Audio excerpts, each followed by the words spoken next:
안녕하세요. 국민대학교 정구민 교수님 연구실의 이채원입니다. 오늘은 오픈클로에 대해 소개해드리려고 합니다.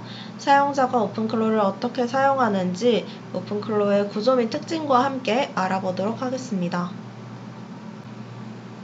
오픈클로는 개인 AI 비서 에이전트입니다. 2025년 11월 출시가 되어서 몇 달 만에 아주 뜨거운 관심을 받고 있습니다.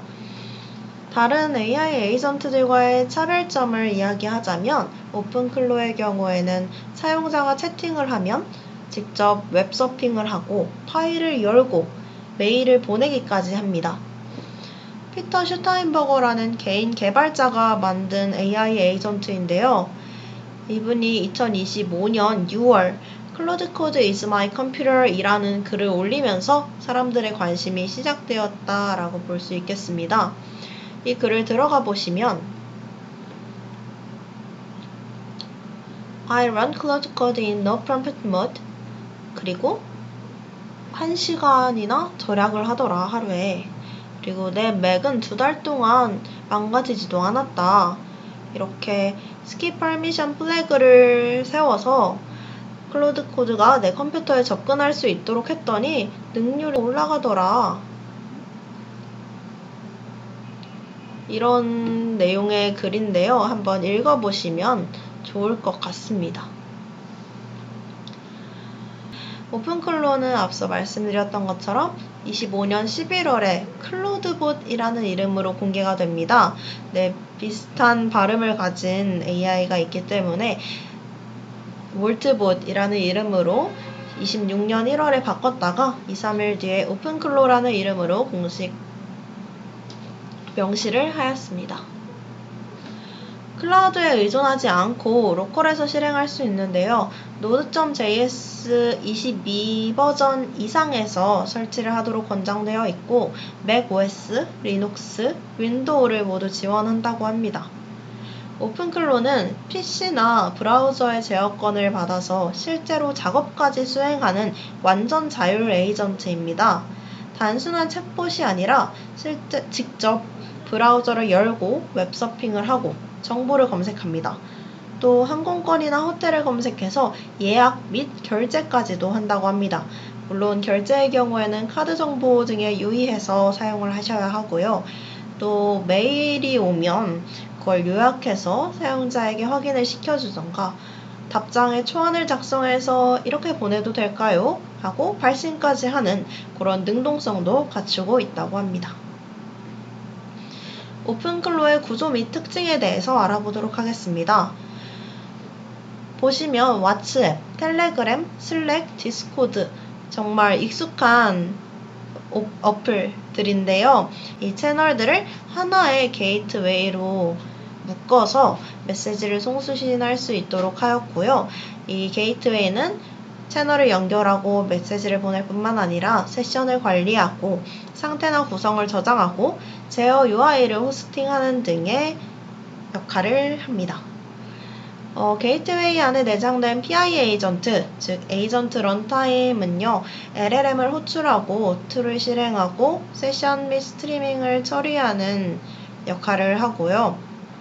여기서 게이트웨이가 단순히 채널에서 메시지를 받아서 라우팅한 거라면 런타임은 생각을 하고 행동하는 진짜 AI 같은 진짜 AI 같은 부분이라고 보시면 됩니다.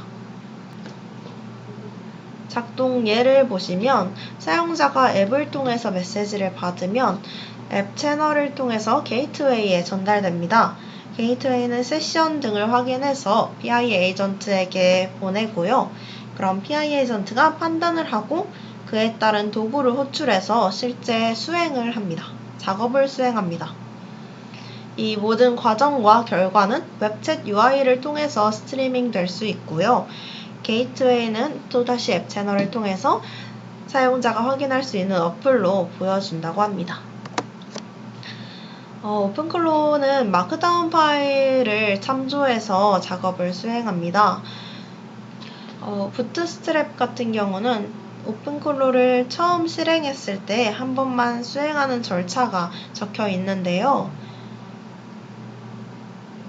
이렇게 한번 보시면 내가 누구인지, 나는 사용자에게 어떤 존재인지 등을 묻게 되어 있고요. 이러한 내용들은 또 다른 마크다운 파일에 저장이 되게끔 이렇게 지침이 나와 있습니다. 이 밖에도 다양한 마크다운 파일들이 있는데 몇 가지만 더 자세히 알아보도록 하겠습니다.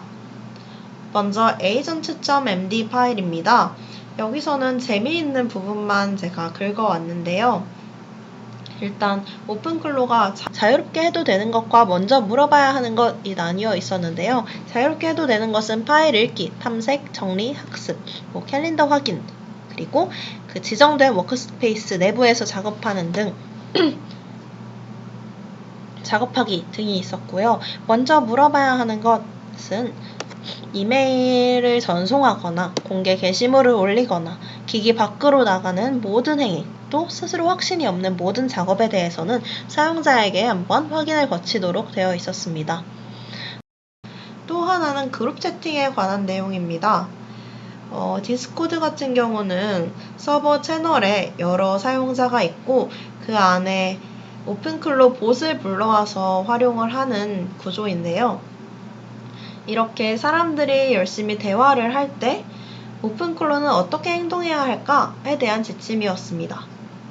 보시면 너는 인간의 자료에 접근 권한이 있지만 공유해도 되는 건 아니다. 말하기 전에 생각해라. 이런 내용이 있었고요. 또 실제로 인간은 모든 메시지에 답하지 않는다. 그룹 채팅에서 실제로 친구들과의 단톡방에 안 보낼 말이라면 보내지 마라 라는 이런 재미있는 지침들이 함께 있었습니다. 다음은 heartbeat.md 파일입니다. heartbeat는 주기적으로 예를 들어 한 30분에 한 번씩 상황을 파악하고 먼저 말을 거는 신호라고 봐주시면 될 것 같습니다. 이메일이나 캘린더, 날씨 등을 점검해서 그때마다 무언가 있으면 사용자에게 말을 걸어주는 그런 내용이 적혀 있습니다. 메인 세션의 맥락을 유지하기 때문에 대화 흐름에 맞춰서 실행이 됩니다. 이거랑 비교할 만한 게 크론잡이 있었는데요. 크론잡은 정확한 시간에 실행되는 예약 작업입니다. 독립된 세션에서 실행이 되기 때문에 작업 결과 보고하는 거, 그런 거에 적합합니다. 하트비트와 크론잡의 차이는 하트비트는 주기적으로 30분에 한 번씩 상황을 파악하는 거, 크론잡은 내가 오후 5시에 나한테 명언 하나 보내줘 라고 하면 그건 크론잡으로 등록이 되는 그런 차이가 있습니다. 여기서 메인 세션과 독립 세션 같은 경우는 사용자랑 오픈클로가 직접 대화를 하는 건 메인 세션이고요. 크론잡이나 백그라운드 업무할 때 잠깐씩 깨어나서 사용하는 그런 임시 뇌 같은 게 독립 세션입니다. 다음은 오픈클로의 메모리입니다.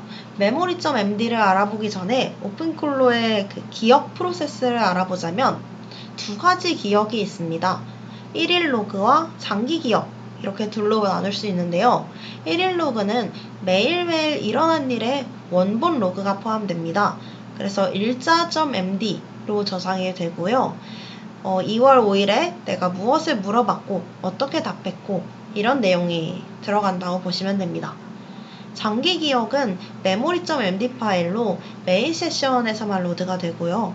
또 중요한 사건, 생각, 결정, 배운 점 같은 걸 저장을 합니다.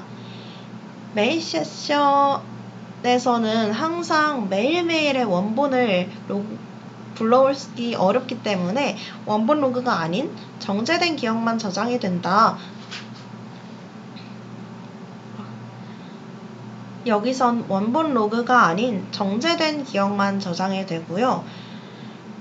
시간이 지나면 1일 로그에서 장기 기억으로 중요한 핵심만 이동을 한다. 그리고 1일 로그에 오래된 건 지워진다 라고 보시면 됩니다. 이건 사람의 기억 구조와 좀 비슷하게 작동을 하는 것 같습니다. 이런 메모리 파일 같은 경우도 사용자가 채팅으로 이거 기억해줘 라고 하면 텍스트로 그냥 저장이 됩니다. 다음은 오픈클로의 스킬입니다. 이건 작업 레시피와 같은 건데 다음 내용을 보시면 다음 사진을 보시면 제가 오픈클로에게 스킬을 한번 물어보고 얻은 답변인데요. 핵심 도구들이 있고 나는 이런 스킬들을 쓸 수 있습니다. 코딩 에이전트 스킬을 쓸 수 있고요. 날씨를 알려주는 스킬을 쓸 수 있습니다. 이렇게 나와 있습니다. 제가 오픈클로에게 작업을 요청하면 PI 에이전트는 쓸만한 스킬이 있는지 먼저 확인을 하고 이걸 컨텍스트에 주입을 해서 작업을 수행한다 라고 보시면 됩니다.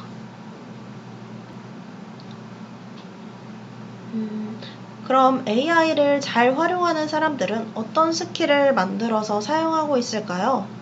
그건 클로허브라는 오픈클로의 공개 스킬 레지스트리에서 확인하실 수 있습니다.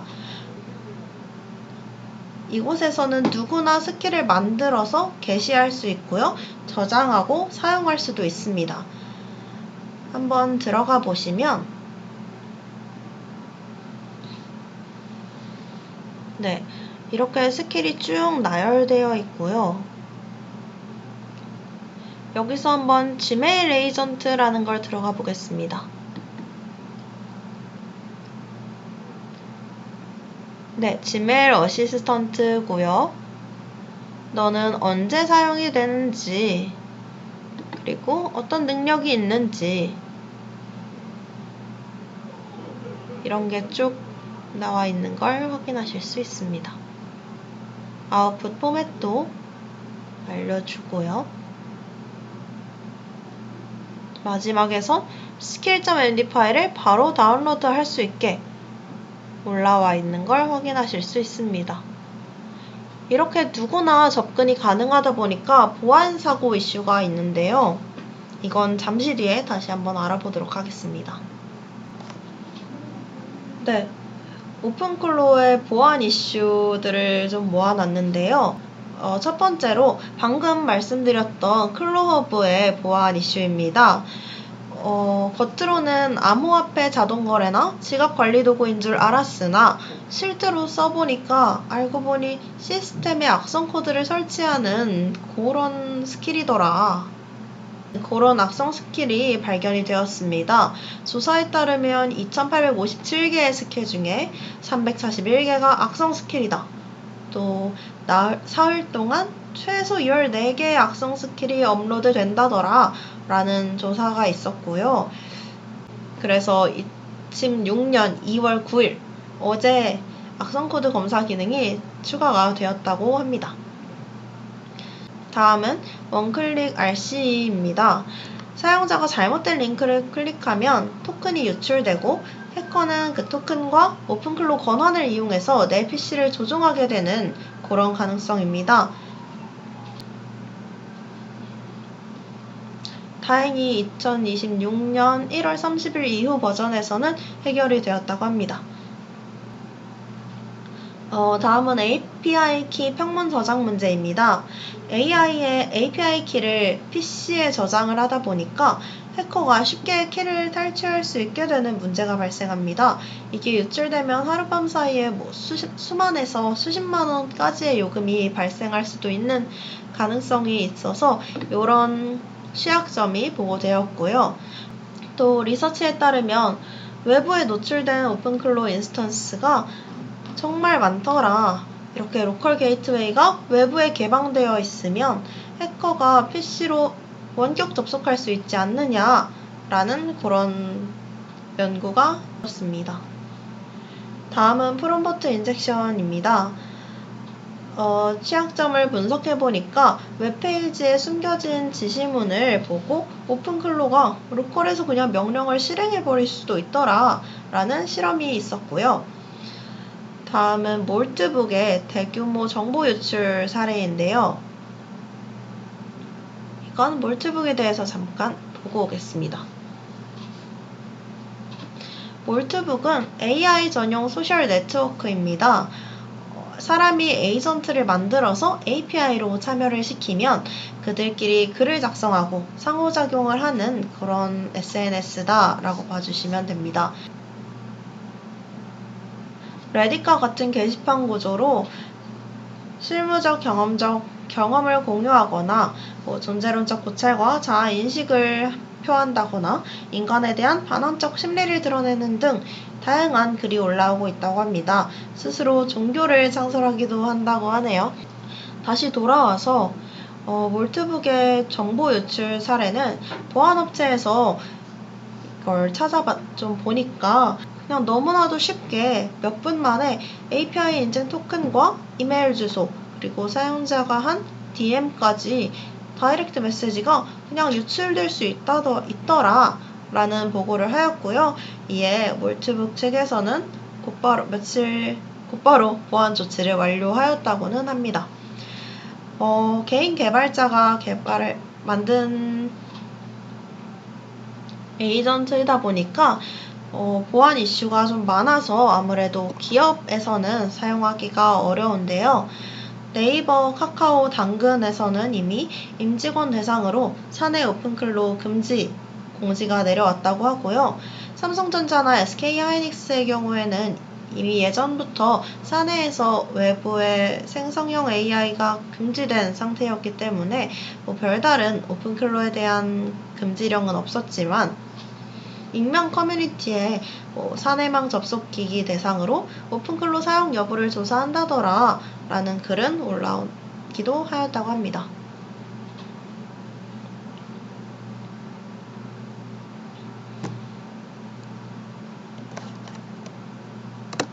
네, 이렇게 오픈클로에 대한 소개 영상을 마치겠습니다. 다음 영상으로는 오픈클로를 간단하게 동작시켜서 활용해보는 그런 영상으로 찾아뵙도록 하겠습니다.